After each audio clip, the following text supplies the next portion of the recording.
ब्रह्मा, विष्णु, महेश,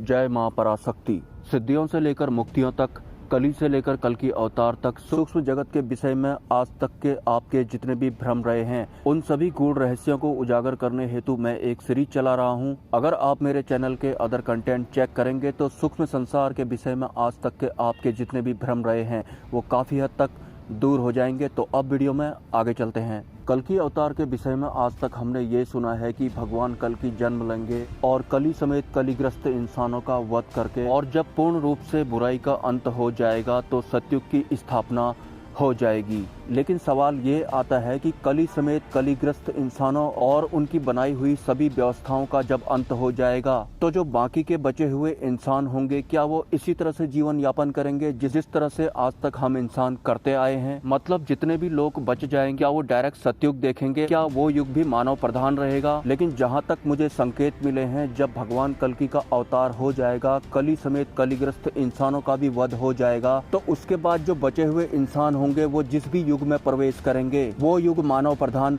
नहीं होगा। मतलब और भी बहुत सारी सभ्यताओं का समावेश उस युग में हो जाएगा, जैसा कि प्राचीन युगों में हुआ करता था। मतलब इंसानों के साथ ये जो पशु पक्षी हम लोगों को दिखाई पड़ते हैं और हम इन पशु पक्षियों को इग्नोर मात्र कर देते हैं, वही पशु पक्षी एक नए युग में एक नई सभ्यता के साथ, जिसमें मानव भी शामिल होगा, उसमें सरवाइव करेंगे। जैसा कि आपने प्राचीन मंदिरों में चित्रकारी देखी होगी, कुछ प्राचीन मंदिरों में पशु पक्षियों को इंसान के साथ कुछ इस तरह से दिखाया गया है जैसे कि पशु पक्षी इंसानों के साथ मिलकर युद्ध कर रहे हैं, और कहीं कहीं तो पशु पक्षी राजा महाराजाओं की तरह मुकुट पहनते हैं। उन चित्रों को देखकर ऐसा लगता है कि पशु पक्षियों की भी अपनी एक सभ्यता हुआ करती थी, और प्राचीन मंदिरों में वो सिर्फ चित्रकारी नहीं है, वास्तव में ऐसी बहुत सारी सभ्यताएं पहले हुआ करती थी। लेकिन हम इंसान उन प्राचीन मंदिरों की चित्रकारी को देखते हैं तो अपने बौद्धिक बल से इसी निर्णय पर पहुंच पाते हैं कि ये जो हजारों साल पुराने मंदिर बनाए गए हैं ये इंसानों ने ही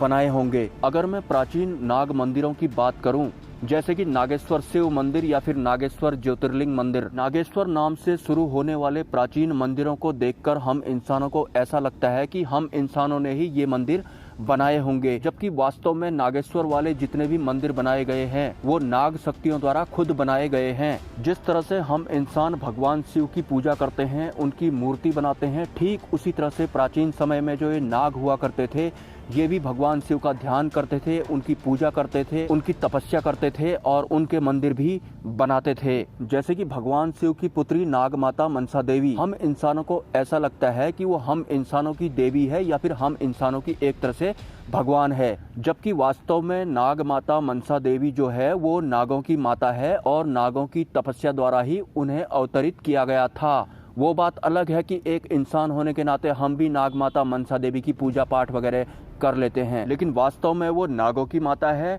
और ठीक उसी तरह से जो ये नागेश्वर शिव या फिर नागेश्वर ज्योतिर्लिंग वाले जितने भी लिंग हैं वो मूलतः हम इंसानों के मंदिर ना होके उन नागों के मंदिर या ज्योतिर्लिंग हैं जो कि नागों ने ही स्थापित किए थे। जैसे कि भगवान शिव को नागेश्वर नाम से भी पुकारा जाता है, लेकिन नागेश्वर का मतलब होता है नागों के ईश्वर, जो कि भगवान शिव हैं। प्राचीन समय में नाग शक्तियाँ भक्ति, तपस्या या फिर ध्यान में इतनी ज्यादा पारंगत होती थी कि उनकी तपस्या से प्रसन्न होकर भगवान शिव ने नागराज वासुकी को अपने गले में स्थान दिया था। उसके बाद युग परिवर्तन होते गए, इंसान अपने निचले स्तर पर पहुंचता गया और उच्च स्तरीय दिव्य शक्तियां जैसे कि नाग, यक्ष, गंधर्व, किन्नर, कुबेर, अप्सरा, यक्षिणी सूक्ष्म अवस्था में जाते रहे। मानव प्रधान होने की वजह से ये जो युग है, जिस युग में हम इंसान सर्वाइव कर रहे हैं, हमें उन सूक्ष्म शक्तियों को मंत्र जप, नाम जप का सहारा लेकर उन्हें उनके लोक से अपने लोक में यानी कि इस मृत्यु लोक में बुलाना पड़ता है, उनका आह्वान करना पड़ता है। वो भी हम इंसान तब कर पाते हैं जब हमारा स्तर उन सूक्ष्म जगत की शक्तियों के अनुकूल